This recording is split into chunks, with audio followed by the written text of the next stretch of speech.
Pada tanggal 17 Agustus 1945 telah dicetuskan sebagai kemerdekaan Indonesia. Akan tetapi, para sekutu tidak menerima kemerdekaan Indonesia.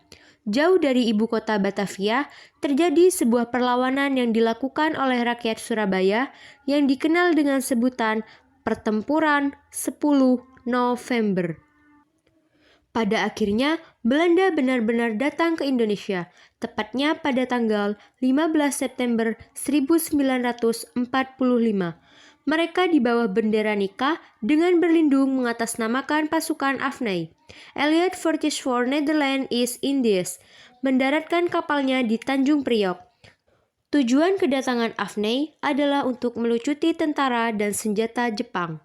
Pada tanggal 31 Agustus 1945, Presiden Soekarno mengeluarkan maklumat yang menetapkan mulai 1 September 1945 bendera nasional Sang Merah Putih dikibarkan terus di seluruh Indonesia.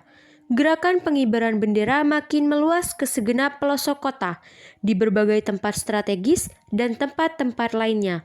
Susul-menyusul bendera dikibarkan, namun di sebuah hotel yang menjadi markas tentara Belanda, bendera Belanda dikibarkan. Hal ini memancing amarah rakyat Surabaya, hingga pada akhirnya tanggal 10 November 1945 terjadilah pertempuran 10 November.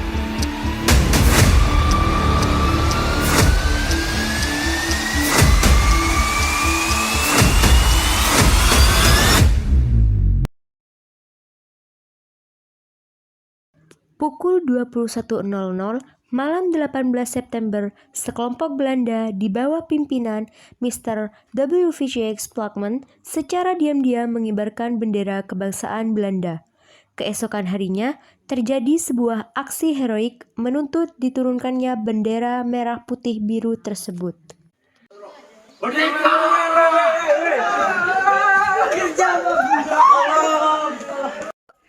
Kurang ajar, mereka tidak tahu diri.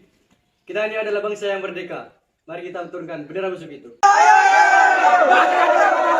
Saya akan mencoba bicara dengan mereka. Setelah suasana menjadi tenang, rombongan Sudirman pun masuk ke dalam hotel. Sudirman dan Plakman duduk berunding. Sidik dan Kusnawibowo mengawal dari dekat.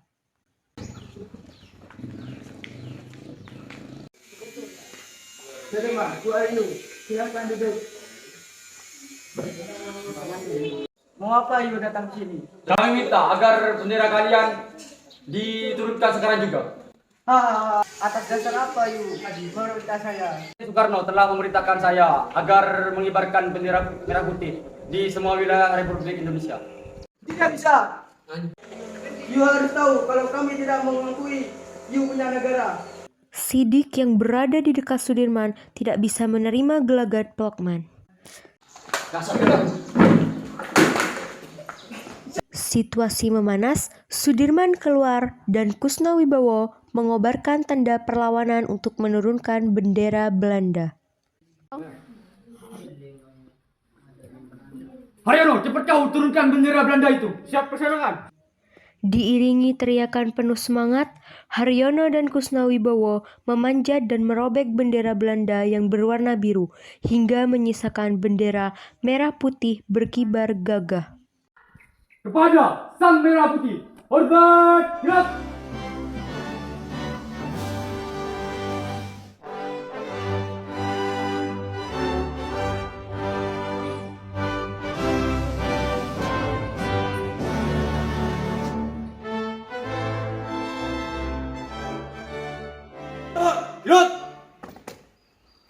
Dengan teriakan merdeka itu, rakyat Surabaya menyambut kemenangan mereka dengan penuh sukacita.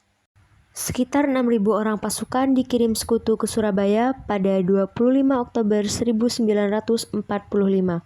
Awalnya mereka disambut baik, namun karena adanya tentara Nika yang ikut dalam rombongan pimpinan AWS Malabi itu, mereka mulai mendapat penolakan, bahkan perlawanan. Akhirnya, aku sampai juga di Indonesia. Akan aku kuasai semua daerah di Indonesia. Pasukan, Siap, Bagaimana keadaan pasukan kita? Lapor, Jenderal. Seluruh pasukan sudah siap. Tinggal menunggu perintah. Bagus, bagus. Kapten Sao, Siap, Jenderal. siapkan pasukanmu. Laksanakan kejutan khusus untuk mereka. Sementara yang lain, siapkan keberangkatan kita menuju Gubernur Surabaya. Siap, laksanakan. Seorang kawan Bung Tomo yang menyaksikan kedatangan pasukan Inggris segera melapor kepada Bung Tomo. Bung Tomo pun mengabarkan kedatangan Inggris secara meluas. Keesokan harinya, Gubernur Suryo mencapai kesepakatan dengan AWS Malabi di kantor gubernur pada 25 Oktober 1945 bersama Bung Tomo dan pasukan Residen Sudirman. Sampaikan kedatangan kami kepada Tuan Anda. Nun sewu gubernur, ada pasukan AWS Malabi di luar. Persilakan mereka suruh masuk. Pasukan Inggris pun masuk setelah dipersilahkan oleh Haryono. Hai Tuan Suryo, apa kabar? Baik, silakan duduk. Mari kita bicarakan kedatangan kami ke Surabaya. Mereka pun memulai perundingan dengan hangat. Kesepakatan pun berhasil diraih oleh kedua pihak. Di antaranya, Inggris berjanji bahwa di antara mereka tidak terdapat angkatan perang Belanda. Disetujuinya kerjasama menjamin keamanan, membentuk biro kerjasama, dan Inggris hanya akan melucuti senjata Jepang. Alhamdulillah saya sudah sepakat. Saya harap kalian menepati janji. Ya, tentu saja. Terima kasih atas sambutan Tuan. Namun, alih-alih menepati janji, pada malam harinya, pasukan Kapten Shaw di bawah perintah AWS Malabi menyerbu penjara Kalisosok, membebaskan para tawanan perang Jepang, salah satunya Kolonel Huir. Keesokan harinya, perang pun tidak terhindarkan. Pada 27 Oktober, pasukan sekutu berhasil merebut berbagai tempat strategis, salah satunya Lanut Tanjung Perak, kantor pos, dan objek vital lainnya. Sekitar pukul 11.00, kapal udara Dakota milik sekutu menyebarkan pamflet ke penjuru kota. Barang siapa yang memiliki senjata dan menolak untuk menyerahkannya kepada tentara sekutu akan ditembak di tempat. Demikian bunyi pamflet itu. Perintah diberikan oleh Komandan Divisi Surabaya, Mayor Jenderal Yono Sewoyo, sekitar pukul 4.30 WIB untuk menentang isi pamflet sekutu. Usai subuh, serangan besar-besaran pun mulai dilancarkan dengan satu tekad. Tentara Inggris yang membantu Belanda harus dihalau dari Surabaya. Menyadari mendapatkan tekanan dari arek-arek Surabaya, AWS Malabi menghubungi Presiden Soekarno guna meredakan situasi. 30 Oktober pukul 11.30, rombongan Jakarta tiba dan melaksanakan perundingan dengan Inggris, yaitu Soekarno, Muhammad Hatta, beserta Amir Syarifuddin. Oh Tuhan, akhirnya yang mulia datang juga. Baiklah, mari kita segera mulai perundingan. Perundingan pun berjalan cukup alot, namun akhirnya mereka mencapai kata sepakat. Di antaranya, selebaran pamflet dianggap tidak sah dan diadakannya gencatan senjata. Seluruh peserta perundingan berjabat tangan. Rombongan Soekarno pun kembali ke Jakarta. Kami sangat mengharap Anda tidak melanggar perjanjian.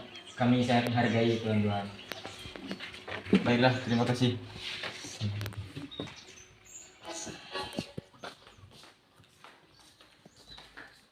Setelah perundingan, kontak senjata di beberapa titik masih berlangsung.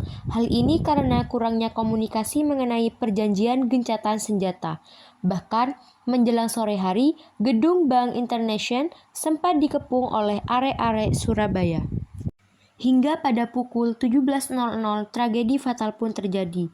Di tengah hutan, Jenderal AWS Malabi tewas dibunuh pejuang Indonesia yang tidak diketahui identitasnya.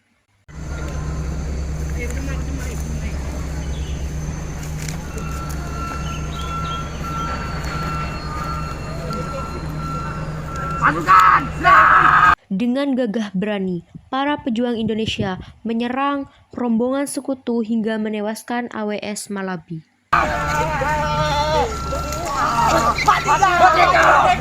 Kematian AWS Malabi disambut teriakan kemenangan penuh semangat. Setelah membunuh AWS Malabi, kejadian ini menjadi sorotan tajam di kalangan negara-negara sekutu. Akhirnya, kerajaan Inggris mengirim bala bantuan, dan Mayor Jenderal Manshurst dijadikan sebagai komandan sekutu di Surabaya menggantikan AWS Malabi. Dan pada 9 November 1945, Manshurst mengeluarkan ultimatum sebagai respon kemarahan atas terbunuhnya AWS Malabi. Pemimpin dan para pemuda Indonesia harus menyerahkan senjatanya di tempat-tempat yang telah ditentukan. Kemudian menyerahkan diri sambil mengangkat tangan. Selambat-lambatnya pukul 6 tanggal 10 November 1945. Jika sampai batas waktunya tidak menyerahkan senjata, maka Surabaya akan kami serang dari darat, laut, dan udara. Mendengar ultimatum yang dikeluarkan Manshurst ternyata tidak membuat gentar arek-arek Surabaya. Namun, dibalas dengan seruan jihad yang disampaikan Nyai Asya pada 9 November mampu menyebar hebat ke berbagai daerah di Jawa Timur dan mendorong mereka ke Surabaya dalam rangka jihad fi sabilillah. Usir sekutu, Allahu Akbar, Allahu Akbar. Setelah kabar ultimatum, pertemuan tokoh-tokoh Surabaya diadakan di kantor dinas Gubernur Suryo. Hadir dalam pertemuan itu, Bung Tomo, beberapa tokoh organisasi seperti Nyai Asya dan Nyai Pondok Pesantren Jawa lainnya, serta tokoh-tokoh TKR. Keputusan mereka menolak ancaman pihak Inggris tersebut. Kita sudah sepakat bahwa Surabaya menolak ultimatum Inggris itu. Kita satukan kekuatan untuk kita menghabisi mereka. Merdeka! Usai perundingan singkat itu, seluruh komponen Surabaya bersatu dengan satu suara perang melawan sekutu. Para tokoh kemudian mempersiapkan perlawanan, sementara para kiai berdakwah di hadapan santri-santrinya. Bung Tomo mengobarkan jiwa arek-arek Surabaya dengan pidatonya yang mengguncangkan Surabaya. Ini adalah negeri yang dirahmati Allah, maka dari itu kita harus mempertahankan Surabaya dari sekutu iblis itu. Allahu Akbar. Hingga pada akhirnya pecahlah pertempuran 10 November karena pihak Indonesia tidak menghiraukan ultimatum. Di mana senjata kita? Di mana?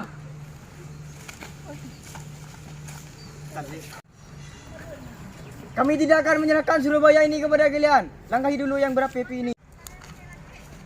Kurang ajar, kalian akan takluk dalam 3 hari di tanganku.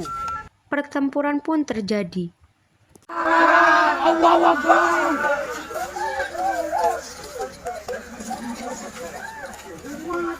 Pada mulanya, rakyat Surabaya berhasil menekan sekutu. Namun, karena menghadapi senjata canggih, rakyat Surabaya pun kewalahan.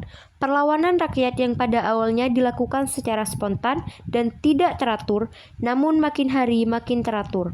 Walau demikian, hingga pada akhirnya Surabaya pun takluk dalam waktu 3 minggu.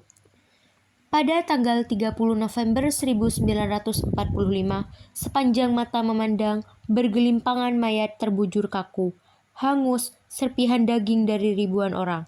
Sekutu harus membayar sangat mahal dalam penaklukan Surabaya ini. Ratusan ribu orang yang menderita dan harus meninggalkan Surabaya.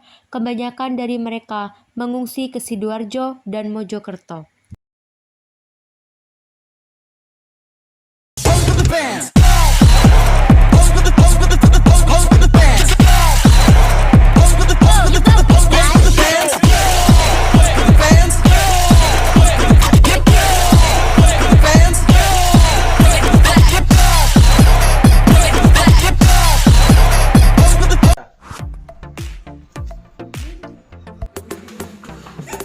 Kita sudah sepakat bahwa Surabaya menolak ultimatum Inggris.